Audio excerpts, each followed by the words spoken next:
Now here's another team going down now into the final section of the bracket. Here's another team that honestly is I'm hearing way more about than I ever did before the tournament, which is Arkansas and their crazy upset against. I mean, so to beat Fighting Illini. I was rooting for Illinois because, of course, we're from Illinois. It's just kind of like a fun, like, root for them. But they beat Illinois. I kind of heard that that was kind of expected, but then they go against Kansas, and then that's where like now I'm hearing them as a name too. That's also like on the same level as Texas, where people are like they might be the best. They might be one of the best teams in the tournament. Yeah. Yeah, that Kansas Arkansas game. Arkansas was down pretty big, and they've their record didn't show it this year. They're like 20-12 regular season. And they didn't win the conference tournament as far as I know. But they have just really talented, like a really solid three guys, up to five in some people's minds. And I've talked to Dylan about this, but there's the NBA 2023 NBA draft lists 3 to 5 Arkansas players that are potentially going to be drafted, which is Hmm. just crazy because you don't hear that much about Arkansas. Um, but they're a good team. They are very good. And they upset Kansas after coming back down from a pretty big lead that they were down. And I think that this matchup versus UConn is going to be a good one. Are they going to win? I don't know.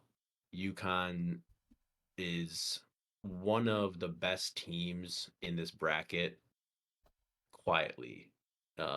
And that's not just being a Big East guy.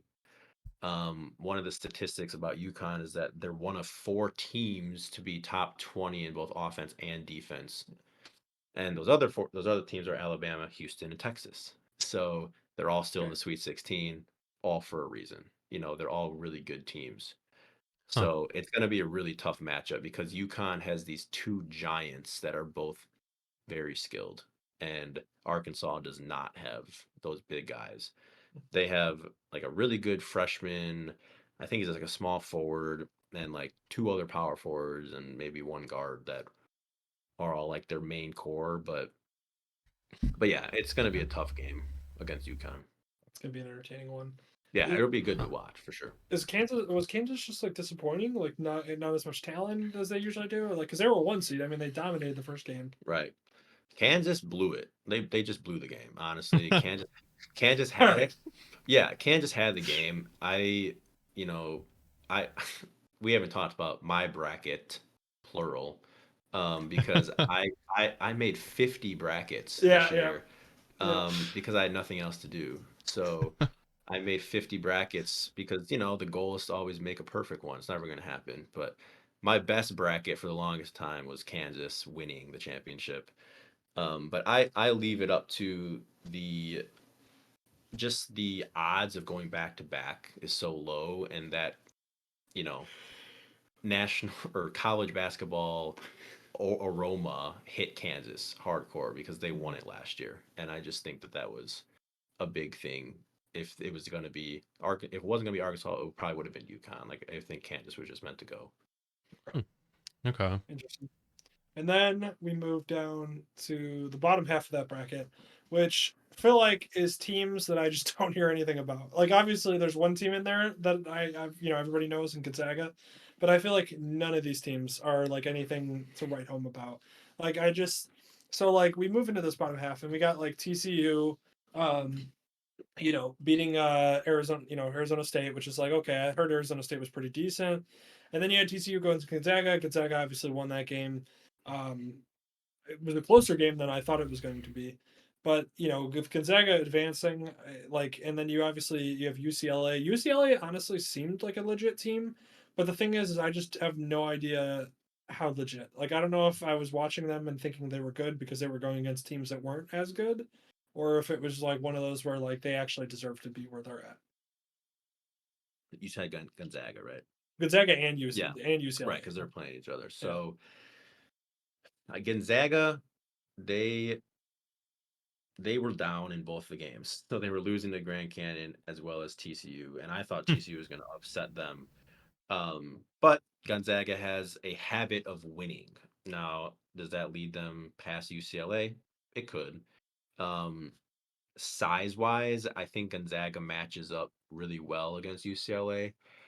Gonzaga, of course, has Drew Timmy, who puts 21 points up a game. Yeah, Um, he's the Stetson Bennett of the college basketball world, where he's like, I feel like he's like 27 years old. Just yeah.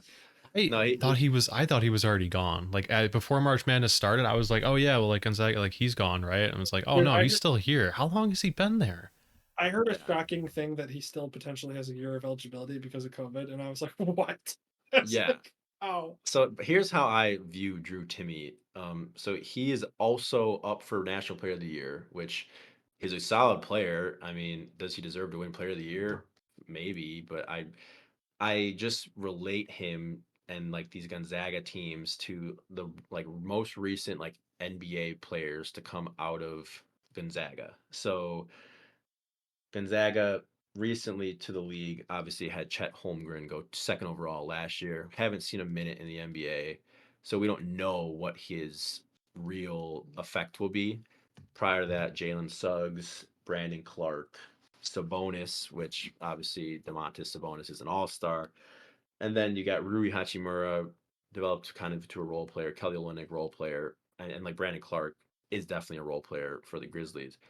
So those guys were all part of these big Gonzaga runs and these very successful Gonzaga teams. None of them won a championship. Um, mm, 2017 and 2021 were the only 2 years that they were runner-ups in the championship. So they're recent. They have this good trend of going far.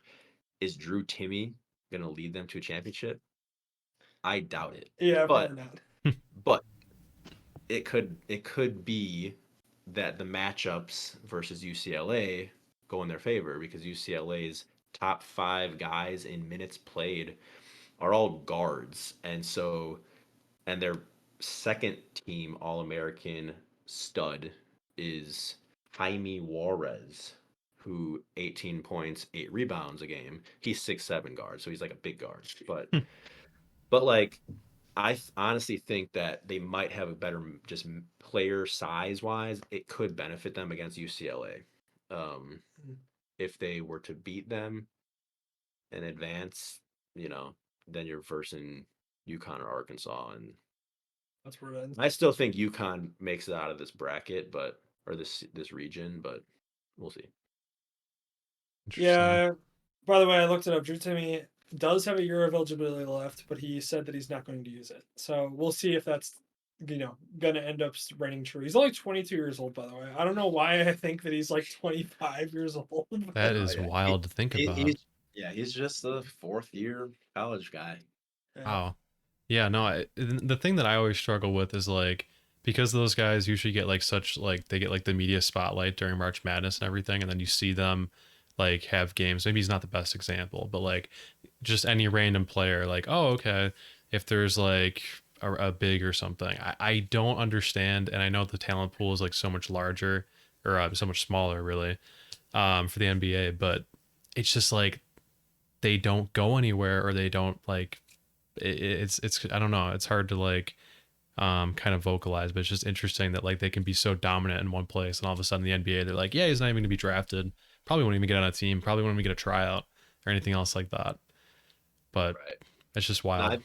yeah, it is interesting. Drew Timmy, he'll probably make a roster in the NBA, and it might be long term, might be short term, but Mike Miller 2.0. yeah, This is the definitely. all